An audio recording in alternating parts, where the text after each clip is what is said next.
Compte rendu de la 72e réunion du Conseil des ministres. Le président de la République, chef de l'État, Félix Antoine Tshisekedi Tshilombo, a présidé ce vendredi 26 décembre 2025 à la Cité de l'Union africaine, la 72e réunion du Conseil des ministres. 5 points étaient inscrits à l'ordre du jour, à savoir 1. Communication du président de la République, chef de l'État. 2. Points d'information. 3. Approbation d'un relevé des décisions du Conseil des ministres. 4. Examen et adoption de dossiers. 5. Enfin, examen et adoption de textes. La communication du président de la République a porté sur 2 points principaux, à savoir 1. De vœux pour la Noël et le Nouvel An. Le président de la République a entamé ses derniers conseils de ministres de l'année 2025 par adresser à chacun des membres du gouvernement et par ricochet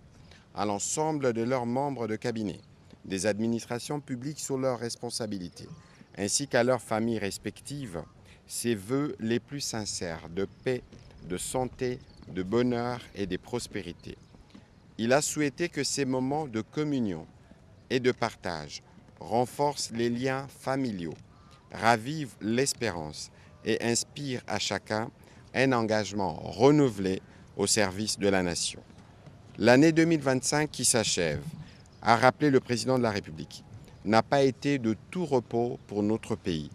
Elle a été marquée notamment par la persistance de la situation d'insécurité dans l'Est de la République, laquelle continue de mettre à rude preuve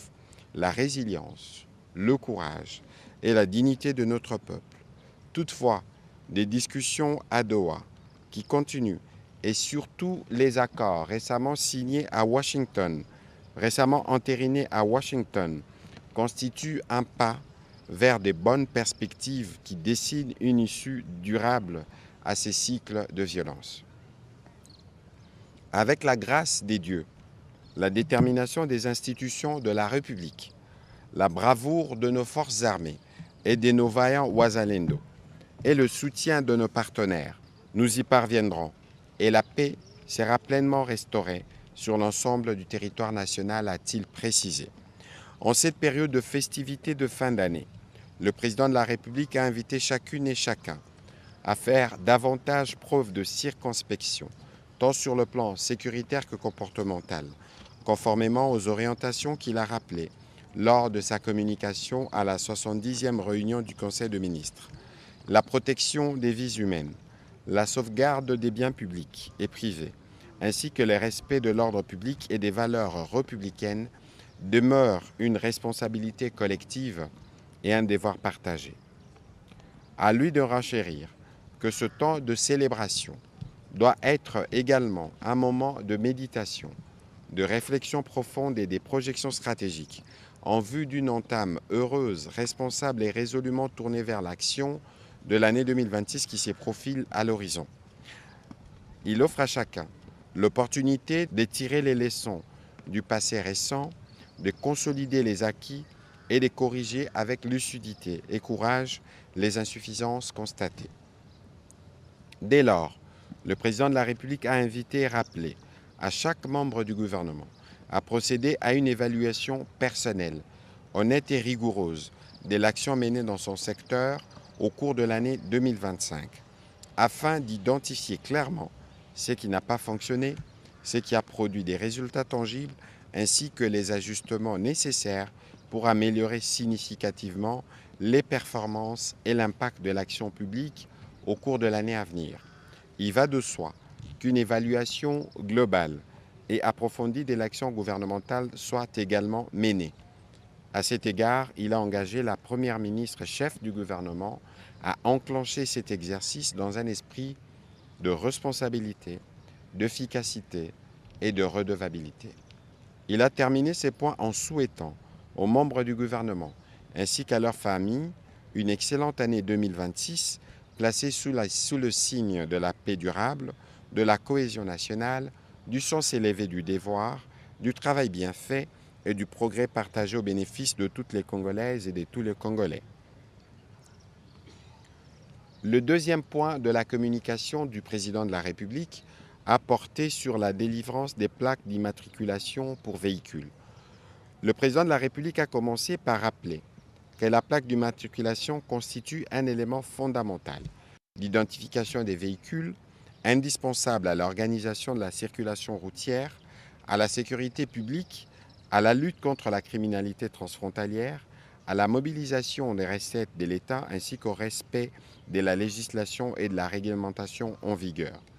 Il a relevé avec une vive préoccupation que des informations concordantes portées à sa connaissance font état depuis une longue période d'une rupture, voire d'une rareté persistante des plaques d'immatriculation sur l'ensemble du territoire national.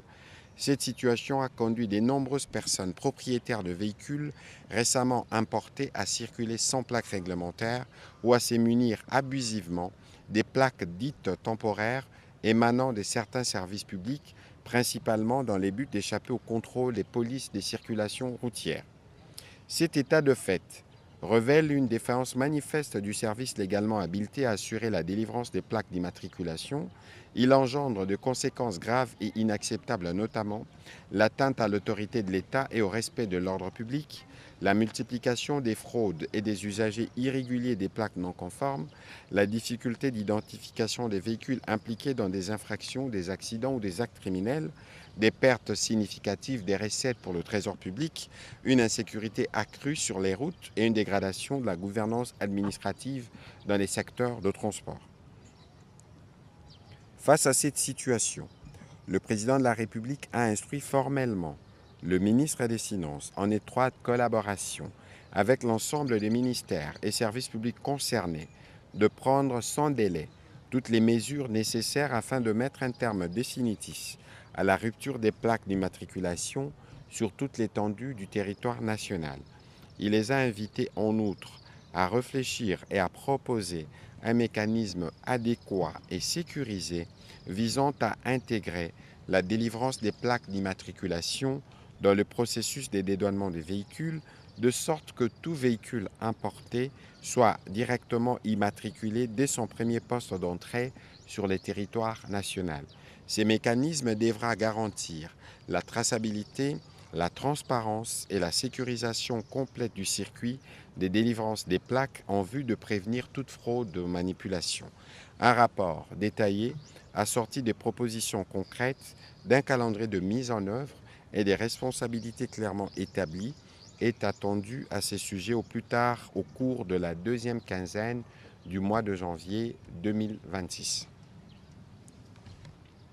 Dans la suite de la communication du président de la République, la première ministre chef du gouvernement est revenue sur l'efficacité de l'action gouvernementale. En cette période qui consacre le passage d'une année à une autre, avec des défis de divers ordres en perspective, elle a rappelé les différentes instructions du président de la République émises lors de 70e et 71e réunions du Conseil des ministres et de mentionner de nouveau à tous les membres du gouvernement un principe fondamental, celui de la cohérence, de l'efficacité et de l'impact de l'action gouvernementale. Et cela dépend, a-t-elle martelé, de notre capacité collective à travailler autour d'une vision commune et des priorités partagées, prenant en compte les grands axes du Programme national stratégique de développement 2024-2028 ainsi que des 6 engagements du mandat du président de la République. Le programme d'action du gouvernement demeure la boussole exclusive de toute action publique. Il n'est pas un simple document de référence, mais il constitue un véritable cadre d'engagement politique et opérationnel qui doit guider sans exception l'ensemble de nos politiques sectorielles. À cet égard, la Première ministre a rappelé à chaque membre du gouvernement la nécessité de s'approprier pleinement les grands programmes et projets structurants en cours, notamment le programme de développement local de 145 territoires, le projet compact de résilience qui constitue un levier transversal des stabilisations, de relance et des transformations. Ces programmes ne sont pas portés par un ministère en particulier, ils engagent l'ensemble du gouvernement et doivent être intégrés de manière explicite et opérationnelle dans chaque politique sectorielle. La Première ministre a insisté sur un point essentiel Chaque ministre est comptable des assignations lui confiées. Les actions engagées doivent être prioritairement orientées vers l'atteinte des résultats définis dans le cadre de performance avec une exigence accrue d'impact, de suivi et de redevabilité. Dans cette perspective, elle a demandé à chaque membre du gouvernement de lui transmettre dès les débuts de l'année 2026 une feuille de route sectorielle annuelle qui devra impérativement comporter les priorités du ministère pour l'année 2026, alignées sur le programme d'action du gouvernement et les programmes structurants en cours, les actions prioritaires concourant directement à l'atteinte des résultats attendus, un plan de financement indicatif précisant les besoins budgétaires et les sources de financement envisagées. Ces feuilles de route seront examinées par les ministres du Budget et des Finances et devront servir de base de référence en rapport avec la loi des finances 2026 lors de l'élaboration du plan de trésorerie et du plan d'engagement budgétaire du premier trimestre 2026. Cette démarche vise à renforcer la discipline collective, à améliorer la coordination interministérielle et à garantir une utilisation efficace et stratégique des ressources publiques dans l'intérêt supérieur de la nation. La Première ministre a dit compter sur l'engagement, la rigueur et le sens de responsabilité de chacun pour traduire ces orientations en résultats concrets au bénéfice de nos populations. Sur un autre volet, elle a évoqué des mesures consécutives aux graves accidents de circulation sur nos routes. Des informations à sa possession font état de plusieurs accidents à la base de la perte de vies humaines et des biens. En ces circonstances particulièrement douloureuses, elle a, au nom du gouvernement et au sien propre, exprimé notre compassion à tous les compatriotes victimes de ces faits tragiques en cette période de fêtes de fin d'année. Nos condoléances les plus attristées aux familles endeuillées et solidarité aux blessés à qui elle a souhaité, au nom du gouvernement, un prompt rétablissement. C'est dans ces mêmes registres qu'elle a été informée, avec une profonde consternation, du grave accident de circulation survenu lundi dans la soirée à Kinshasa sur la route Elengesa dans la commune de Selembao, où plusieurs compatriotes ont été touchés. Cette situation rappelle une fois de plus l'impérieuse nécessité du respect strict des règles de sécurité routière ainsi que la responsabilité collective de l'ensemble des acteurs impliqués dans la prévention des accidents de circulation. La Première ministre a réitéré, comme elle avait récemment souligné à la suite de l'accident survenu vers Gramalik à Kinshasa, que la préservation de la vie humaine demeure une priorité absolue de l'action publique, conformément aux piliers du programme d'action du gouvernement, qui place la protection et la sécurité de la population au cœur de l'engagement de l'État. À cet effet, elle a instruit le vice-premier ministre, ministre de l'Intérieur, celui de Transport ainsi que celui de Travaux publics de prendre chacun en ce qui le concerne toutes les dispositions nécessaires afin d'établir toute la lumière sur les circonstances de ces drames et de renforcer les mesures de prévention ainsi que des sécurisations sur les axes routiers stratégiques de la ville de Kinshasa et de l'ensemble des provinces du territoire national. Au deuxième chapitre du Conseil de ministres de ce jour, relatif aux points d'information, État et administration du territoire, le vice-premier ministre, ministre de l'Intérieur, a présenté au Conseil le rapport sur l'état de l'administration du territoire et l'administration du territoire national. Au cours de la semaine qui s'achève, l'état d'esprit de la population a été notamment marqué par des inquiétudes de la population dans les zones sous contrôle des RDF M23, les obligeant à manifester contre leur gré en faveur de leur présence après avoir annoncé leur retrait. La dégradation de la situation humanitaire des compatriotes déplacés à la suite de l'occupation rwandaise de la ville d'Uvira et ces réfugiés au Burundi en Tanzanie. La satisfaction de la population en général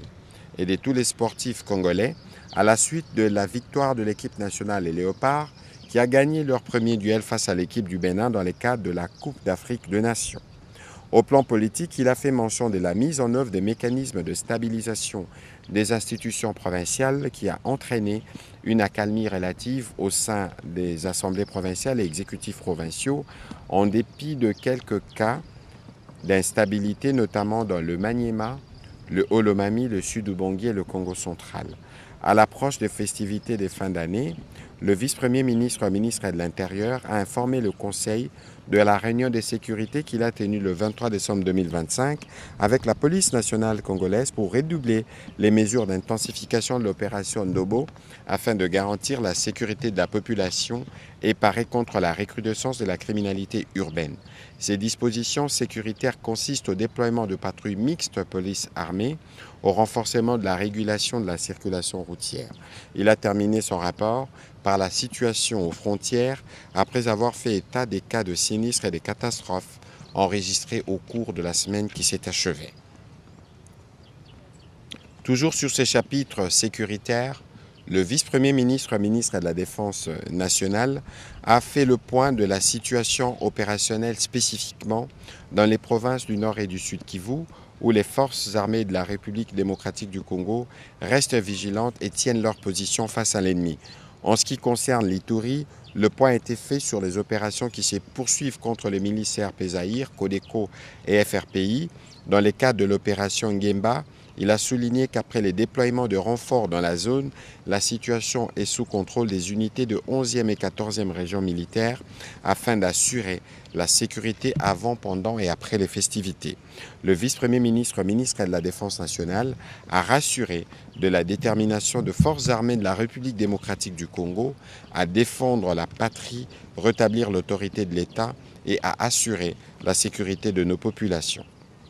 Au sujet de la situation épidémiologique, le ministre de la Santé publique, Hygiène et Prévoyance sociale a fait le point de la situation dans le pays. Pour ce qui est du choléra, la tendance à la baisse se poursuit. Pour ce qui est du Mpox, la tendance à la 50e semaine a été caractérisée notamment par une baisse continue. Et donc globalement, une baisse significative de notifications est observée avec une réduction du nombre de cas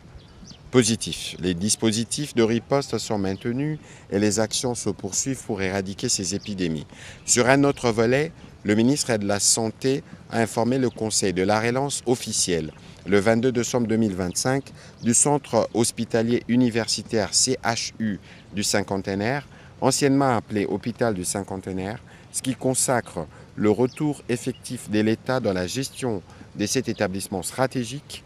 et réaffirmant son engagement en faveur d'un service public de santé accessible, équitable et de qualité. Après plus d'une décennie marquée par des dysfonctionnements consécutifs à une gestion privée défaillante, l'État a pleinement assumé ses responsabilités à l'issue d'une procédure légalement établie et confirmée par le Conseil d'État. À cet effet, un comité de gestion provisoire a été mis en place et plusieurs services essentiels ont été rendus opérationnels, notamment la traumatologie, les urgences, la neurochirurgie, la santé maternelle et néonatale. Désormais intégrés au réseau national des hôpitaux de référence, les CHU du Cinquantenaire entament une nouvelle phase axée sur l'amélioration continue de la qualité des soins, la valorisation des compétences nationales et le déploiement progressif des services structurants. Note d'information relevant du secteur de la justice. Le ministre d'État, ministre de la Justice et garde des Sceaux a présenté au Conseil le projet de mise en place du guichet unique de réception, traitement et suivi des demandes d'entraide judiciaire ou commission rogatoire internationale au sein du ministère de la Justice. L'objectif poursuivi est de favoriser la collaboration interinstitutionnelle à travers la centralisation de toutes les formalités et activités liées à la réception, au traitement et au suivi de dossiers relatifs aux demandes d'entraide judiciaire ou des commissions rogatoires internationales d'une part, et de simplifier et de clarifier le processus d'examen et de traitement des demandes de commissions rogatoires internationales et d'entraide judiciaire d'autre part. Grâce à ces guichets uniques, a précisé le ministre d'État, il pourra être instauré un circuit clair et simple des traitements des demandes et des délais précis des traitements en déant lesquels la commission rogatoire doit être exécutée. Sinon, la partie requérante devra être avisée sur les raisons pour lesquelles un retard est enregistré dans les traitements de sa demande. Ce guichet unique sera placé sous la coordination de son ministère, secondé par le ministère des Affaires étrangères, à travers leurs cabinets respectifs, secondés par les directions et services administratifs de deux ministères avec un secrétariat technique. Cette démarche du gouvernement, a-t-il conclu, vise à rehausser l'image de marque de notre gouvernance diplomatique internationale, en particulier celle relative à notre diplomatie judiciaire en matière de respect et de nos engagements internationaux. Le Conseil a pris acte de cette note d'information.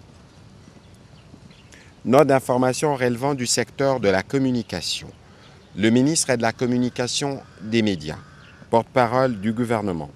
a présenté au Conseil le rapport relatif aux dispositions prises en exécution des instructions du président de la République au point 2 de sa communication lors de la 70e réunion ordinaire du Conseil de ministres. Il a indiqué qu'il compte lancer dans le prochain jour une campagne structurée dénommée Zala Ekenge Belela et ses déclinaisons dans les 4 langues nationales à travers des actions adaptées permettant d'encadrer l'action publique autour des objectifs clairement définis, des cibles identifiées avec précision et des mécanismes de communication en adéquation avec les réalités nationales. Ces dispositifs permettront d'assurer la cohérence des messages diffusés, la coordination des interventions des différents acteurs médiatiques et la permanence de la parole gouvernementale tout en préservant la flexibilité requise pour s'ajuster à l'évolution du contexte sécuritaire et informationnel. Il sera question spécifiquement durant la période des festivités de fin d'année d'encourager l'alignement de communication sectorielle de ministres concernés sur les messages institutionnels validés afin de préserver la cohérence de la parole gouvernementale, de renforcer la coordination intersectorielle, notamment avec le ministère en charge de l'Intérieur, de la Défense et de la Sécurité, pour garantir la complémentarité entre communication préventive et action stratégique, d'appuyer les mécanismes de veille et des réactions rapides face à la désinformation en tant qu'outil de protection de la stabilité sociale et de la crédibilité de l'État. Sollicitant l'accompagnement du gouvernement, le ministre de la Communication et des médias a précisé que la campagne nationale de vigilance Zala Ekenge Belela participe au renforcement de la souveraineté narrative de notre pays en inscrivant la vigilance citoyenne dans une logique de responsabilité partagée entre l'État et la population. Elle contribue à la mobilisation du Front populaire comme levier de prévention, de cohésion nationale et de protection collective, particulièrement en cette période sensible de fin d'année 2025, marquée entre autres par l'agression de notre territoire national. La dernière note lue dans les chapitres de points d'information de ce jour a été lue par la vice-ministre des Affaires étrangères qui a présenté la note résumant la résolution 2808 adoptée à l'unanimité par le Conseil de sécurité des Nations Unies le 19 décembre 2025. Cette adoption intervient dans un contexte diplomatique et sécuritaire particulier, marqué par les attentes liées à la mise en œuvre effective de la résolution 2773 et par la convergence de plusieurs initiatives diplomatiques majeures offrant une opportunité réelle de progrès vers la paix dans l'est de notre pays, notamment l'accord de paix du 27 juin 2025 entre la RDC et le Rwanda, facilité par les États-Unis, qui réaffirme les engagements réciproques de cessation des hostilités, d'interdiction de toute incursion et de tout soutien aux groupes armés, des respects de la souveraineté et de l'intégrité territoriale, ainsi que la mise en place des mécanismes conjoints de sécurité, de suivi sécuritaire.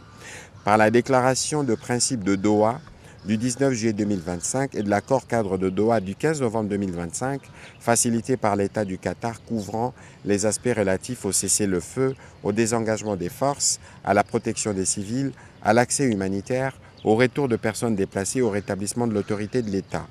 Par les cadres d'intégration économique régionale, dont l'application dépendra de la réussite des 2 processus précités, permettra le retour de la paix et la paix qui déclenchera une coopération économique régionale. Ce contexte est malheureusement marqué à ce jour par des graves violations du cessez-le-feu, caractérisées par l'intensité des hostilités et l'occupation de la ville d'Uvira par la coalition RDF M23. Parmi les points saillants de cette résolution figurent les renouvellements du mandat de la MONUSCO pour une durée d'1 an en maintenant son effectif autorisé avec comme priorité stratégique la protection des populations civiles, l'appui à la mise en œuvre de la résolution 2773 et des processus de paix en cours, la stabilisation et les renforcements des institutions de l'État. La résolution exige également que la MONUSCO exerce pleinement son mandat dans les zones affectées par le conflit en maintenant un déploiement proactif, mobile et flexible, en particulier dans les zones occupées par les RDF M23. Par l'adoption de cette résolution, la communauté internationale a donc réaffirmé clairement son soutien à la République démocratique du Congo face à l'agression rwandaise et à l'activisme persistant de groupes armés. Cette résolution constitue conjointement avec la résolution 2773 un levier stratégique majeur pour la défense de la souveraineté nationale, de la protection des populations civiles et de la stabilisation durable de l'Est de notre pays. Au troisième chapitre du Conseil de ministres de ce jour, relatif à l'examen et à l'approbation d'un relevé des décisions, les membres du Conseil ont approuvé le relevé des décisions prises lors de la 71e réunion ordinaire du Conseil de ministres du vendredi 19 décembre 2025. Au quatrième chapitre du Conseil de ministres de ce jour, relatif à l'examen et à l'adoption de deux dossiers. Le premier dossier a été présenté par la ministre de l'Environnement et qui portait sur le programme de foresterie dénommé La Forêt, c'est nous. Ce programme a-t-elle indiqué traduit la vision du président de la République, celle de restaurer 8 millions d'hectares de forêts dégradées, soit à peu près 5 milliards d'arbres à l'horizon 2030, répond à ces défis en proposant une action nationale réfléchie, structurée et innovante, intégrant les dimensions écologiques, sociales et économiques. Il vise à assurer la pérennité des forêts congolaises et à améliorer les conditions de vie de communautés rurales et des autochtones et à créer la cohérence avec le développement du marché carbone de la République démocratique du Congo. La mise en œuvre se fera par une approche différenciée selon les zones agroécologiques des 145 territoires, avec un cycle opérationnel allant de la production des semences locales jusqu'au suivi statistique et contrôle de qualité. Pour réaliser les 13 axes prioritaires d'intervention, il sera mis en place une bonne coordination avec la collaboration du ministère du Plan. La synergie entre les actions et les acteurs sera recherchée pour plus d'efficacité. Cette approche territorialisée permet de prendre en compte la diversité agroécologique du pays. Elle garantit l'inclusion de toutes les communautés locales et autochtones dans les processus, favorise une meilleure appropriation et renforce la légitimité du programme au niveau villageois, sectoriel et territorial. Après débat et délibération, ce dossier a été adopté. Dossier relevant du secteur des ressources hydrauliques et de l'électricité. Le ministre des Ressources hydrauliques et électricité a pour sa part soumis au Conseil les dossiers portant sur la politique nationale du service public de l'eau pour examen et approbation. Il a expliqué que la PNSPE constitue l'ensemble des actions comprenant la production, le transport et la distribution de l'eau potable à la population afin de répondre à l'obligation constitutionnelle d'assurer à la population l'accès universel à l'eau potable. Elle apporte la clarification nécessaire sur les attributions de tous les acteurs impliqués dans ces secteurs. La PNSP poursuit deux objectifs globaux: améliorer la gouvernance du service public de l'eau, atteindre un accès universel à l'eau d'ici 2035 à 90% en zone urbaine et à 70% en zone rurale.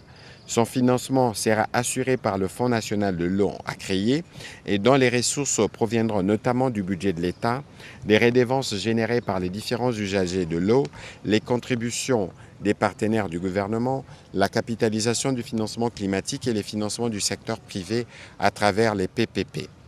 Il s'agit d'un signal politique qui traduit notamment un engagement fort du gouvernement à répondre aux besoins de base de la population en matière d'accès à une eau de qualité et en quantité suffisante et la réponse du gouvernement à la nécessité de disposer d'un cadre cohérent et régulé pour attirer les investissements publics et privés à travers notamment l'opérationnalisation de l'autorité des régulations des services publics de l'eau ARSPE qui veillera sur une tarification économiquement viable. Pour conclure, le ministre des Ressources hydrauliques et électricité a précisé que la PNSPE dotera notre pays d'un instrument stratégique et fédérateur de tous les efforts pour relever les défis de l'accès universel à l'eau potable, accélérer la réduction de la pauvreté et soutenir le développement durable du pays. Après débat et délibération, le Conseil a aussi adopté ces dossiers. Au dernier chapitre du Conseil des ministres de ce jour, relatif à l'examen et à l'adoption de textes, Un texte a été soumis. Il s'agit du projet d'ordonnance-loi présenté par le ministre d'État, ministre de la Justice et garde Sceaux, portant autorisation de la prorogation de l'état de siège dans les provinces de l'Ituri et du Nord Kivu pour une période de 15 jours prenant cours le 2 janvier 2026. Après débat et délibération, le Conseil a adopté ces projets d'ordonnance-loi. Commencé à 14h57, la réunion du Conseil de ministres a pris fin à 16h37. Je vous remercie.